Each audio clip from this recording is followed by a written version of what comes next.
Hey everybody on YouTube. This is going to be a post on Yu-Gi-Oh! And some of my current thoughts on Yu-Gi-Oh! Because I listen to a lot of Yu-Gi-Tubers out there. M. Cole and Cyber Knight. Probably the most ones I listen to. But one of the things that a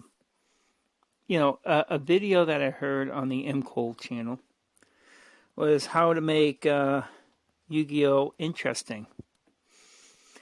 And I listened to the video, and I also read some of the comments down below that video and added my comments there. But I figured I wanted to do a video on that, since I don't do too many videos on Yu-Gi-Oh! As of late, because I just don't have the money to get any more cards. But I still have the cards that I have. And Yu-Gi-Oh! Is still exciting for me, even though I'm not able to play the game.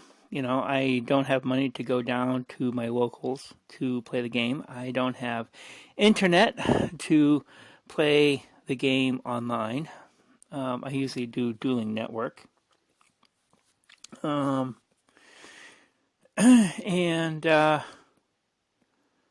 it's still exciting for me because of two things. One is the anime. I don't see how someone can like the game and hate the anime. Because the anime is like, it's part of the thing. And that's one of the reasons why I came over from Magic. Because Magic the Gathering that anime didn't have the story. They do have books.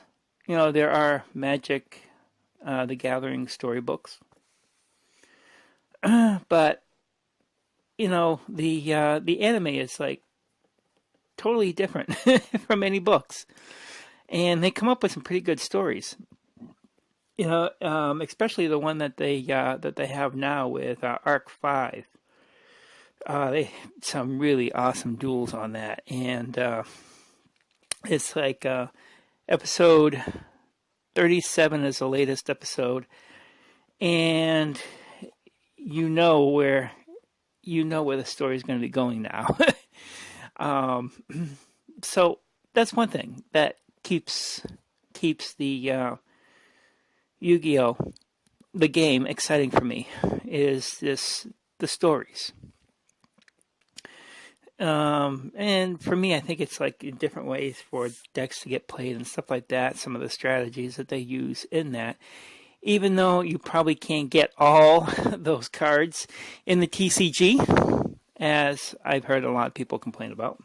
I mean, eventually we will be getting, some of those cards, if not all those cards, eventually that the CG, that,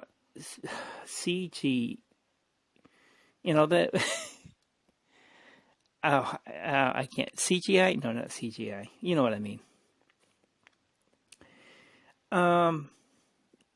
But we do have a lot of good cards.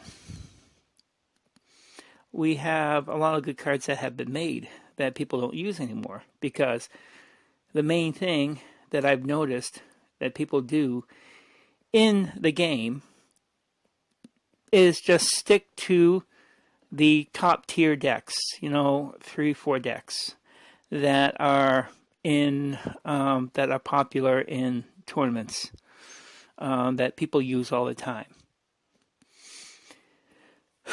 And if I were going to locals on a regular basis, I would create a deck that comes out from nowhere to win against those top tier decks, including Burning Abyss, which a lot of people are complaining about now. And I tell you that there is a way to beat Burning Abyss. You just got to find it, but that's part of the fun of the game.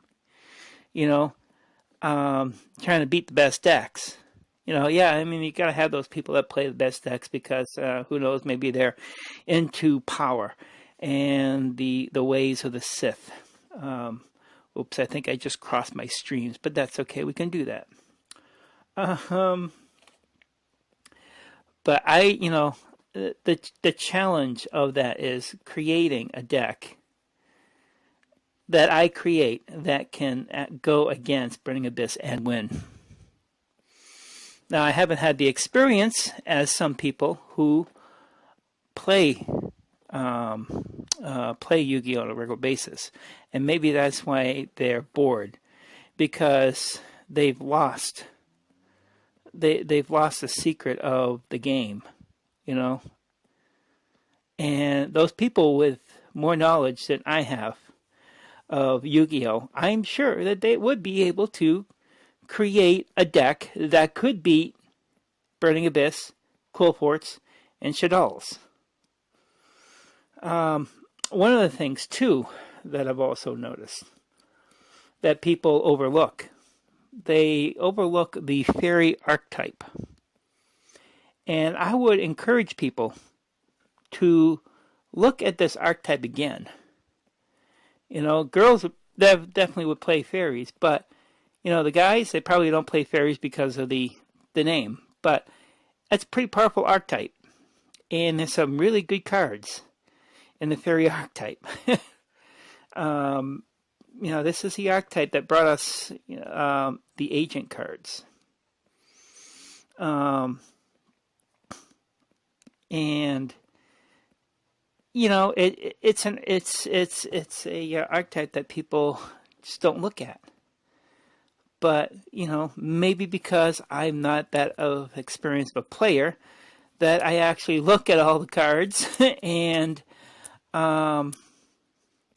see the value of each card. And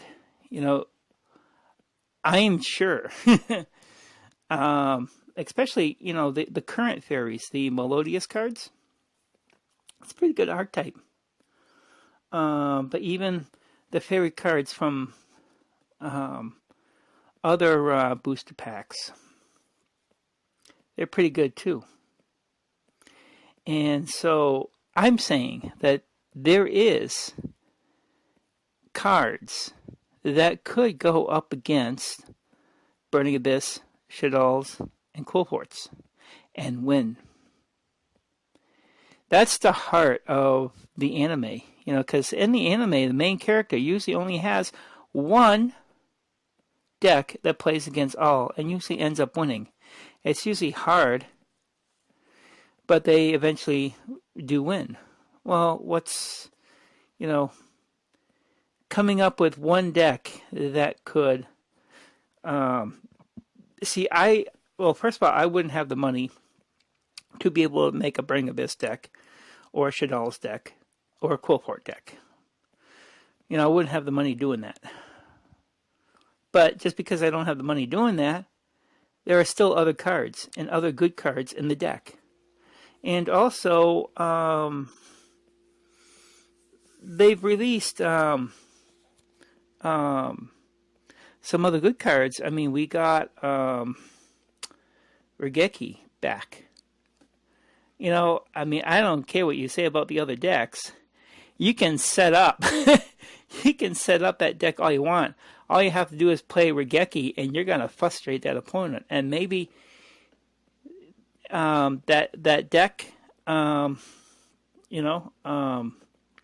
maybe they have a counter to Regeki, but have a counter to that.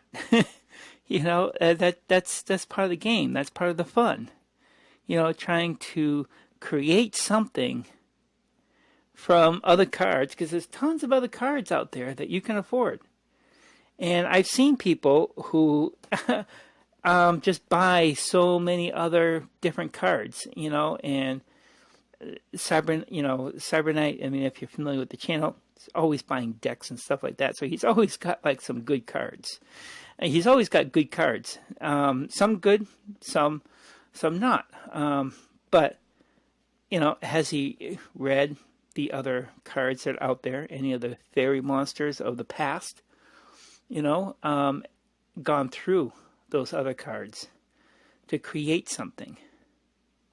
You know, I can say the same thing for Cole. You know, I don't think he goes through as many, but I've also seen other videos where they actually they have a case party, and there's like 6 people that go through the case, and all they do is just open packs and just trying to get the top the top shiny cards. You know, the top rares, the good cards, and it's almost like they forget about those other cards.